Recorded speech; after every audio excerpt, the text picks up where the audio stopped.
Welcome to pregame.com's continuing coverage. We're going to take a look at Major League Baseball. We're talking World Series, long shot bets. I am Marco D'Angelo, and I am joined once again. He's here in the Las Vegas studios. Johnny Detroit. Gee, Dustin, last time I told you we got to get this fixed. I can't go through it again. I had sunspots last time for a week. You didn't get the light adjusted. If I'm going to do this show, I'm sorry, excuse me, 1 second. Okay. You know what the sad part is, ladies and gentlemen? I got it. Okay. He's probably been prepping for this joke for at least a week. Now the glare's gone. And probably less than 25% of the people watching right now thinks this is funny at all. You know what? It doesn't matter because I think it's funny. You know what the funny part is? And you know, if you're eating right now, you might want to mute what I'm about to say. Is when we do these videos, I mean, they're like, oh, look how dressed to impress he is. Marco actually does these videos with no pants on. Right now. You're gonna make me stand up to let me show everybody that you're full of shit as usual. Well, okay, so you're gonna crack jokes. I'm gonna crack a joke. So I come into Vegas. We have a drink. Old lady calls you, so let's go to the grocery store. So I'm getting some stuff for breakfast, trying to stay somewhat healthy. And as we're going, you're randomly grabbing unhealthy shit. So we're at the register checking out, and he goes, "Oh, I forgot something." I would say run off, but you kind of jog as fast as you possibly can. So I'm waiting. The guy comes back with this big-ass bag of mini Reese's cups. I look at him, and he looks like a kid who, just got a toy for Christmas. And I'm like, "What's that for?" He goes, "It's for my ice cream."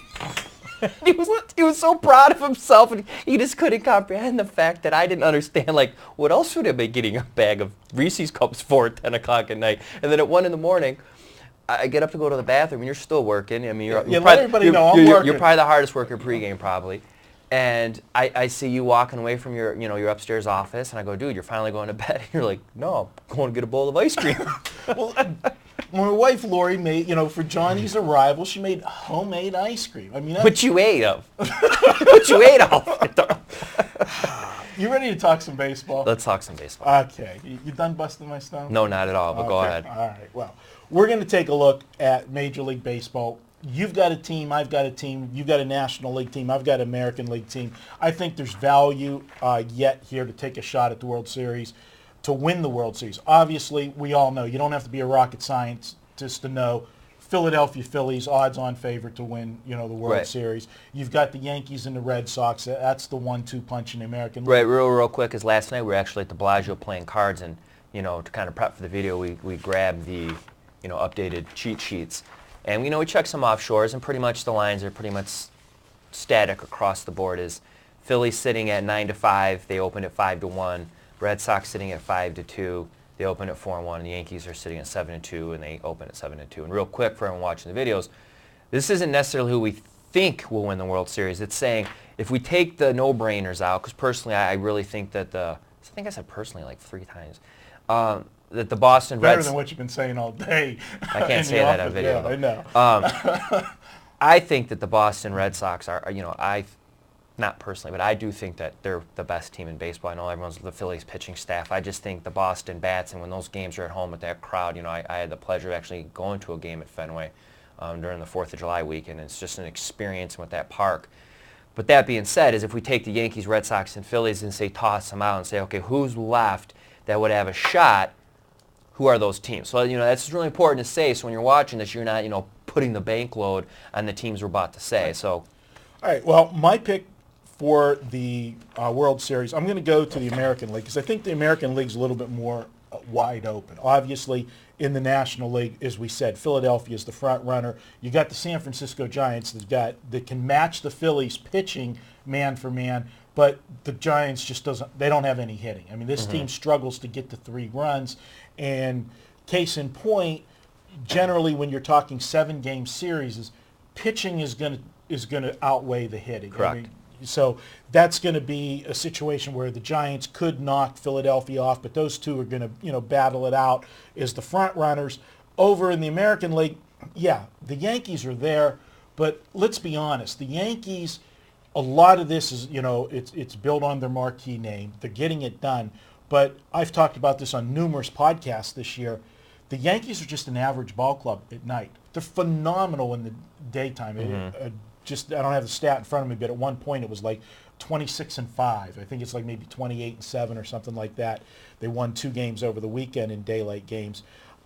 This team, when you get them at a night game, which a lot of the games are going to be night games in the playoffs because, for TV prime time coverage, and they're always going to want the Yankees as the prime time feed. They're an average ball club, so they've got some chinks in the armor. Boston, as we said, they've got the great hitting, but once you get beyond Beckett, then, now, you don't know what to expect. Lackey's been inconsistent.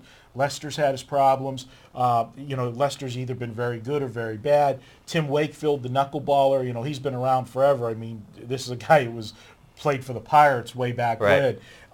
So you don't trust that pitching staff of Boston as much, but you hope that you're just going to out-hit everybody. Right, and that was what I said to start the video. My thing is the games at home in that park with the bats.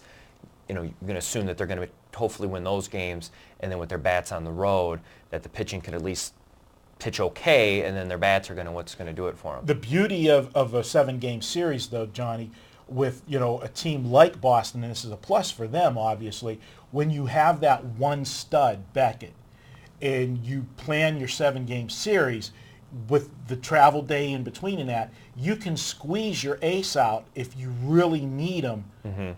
To go the 4th game, 1st, 4th, and 7th, if you need be. So if they could just get one other guy to step up, whether it be Lester, Lackey, or Wakefield, baffle somebody for one night with the knuckleball, you get that extra game in there.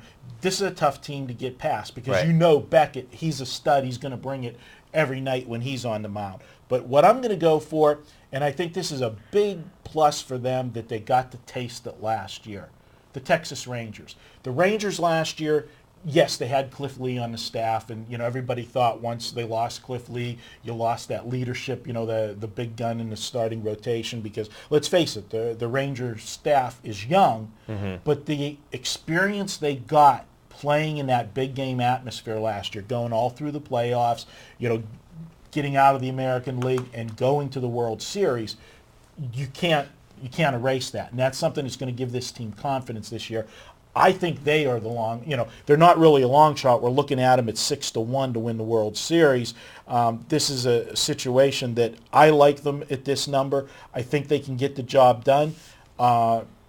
They've got hitting. They've got pitching. The starting staff, they're not household names, but these guys have been getting it done. Wilson, Harrison, Holland, Lewis, and Ogando, they've been doing it. I like them. I think they're the team to come out of the American League. On my side, I'm going to go with even, a kind of a bigger dog, I guess you could say, is I'm going to go with the Atlanta Braves. And there's a few reasons I really like the Braves. Is they could kind of get downplayed because of the whole Philadelphia Phillies thing. So, to use a 80s analogy, is, they're like the Prince to the Michael Jackson. Like, Prince was the man, but he was unfortunate enough to come out with Purple Rain when Michael Jackson was, doing Beat It and whatnot. Right. But he was still Prince. If Prince was out in any other era, he would have been, Michael Jackson status. And the Atlanta Braves, unfortunately, have to play second fiddle to the Philadelphia Phillies. But let's not forget, they're one of the first teams to 60 wins. They're probably first place in almost any other division in baseball.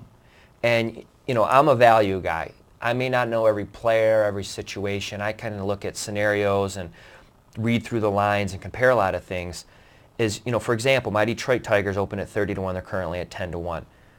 And people could have a difference of opinion of what I'm about to say, but my belief is, and especially if you look at the fact that Detroit Tigers, I think they're up 3 games right now at the time of this video. They beat up on their own division, really well. When they're playing other, they're kind of like coin flip. You put the Atlanta Braves in the Detroit Tigers division, they're for sure going to whoop some butt. They're like the Tigers have to have that 3-game lead, and they're going to perform better outside of the division because they're the Braves and they have a really solid pitching staff. They're up 11 games if you flip-flop them with the Detroit Tigers. So I think the Tigers right now sitting at 10-1, and I'm going to get 12-1 on the Braves to win.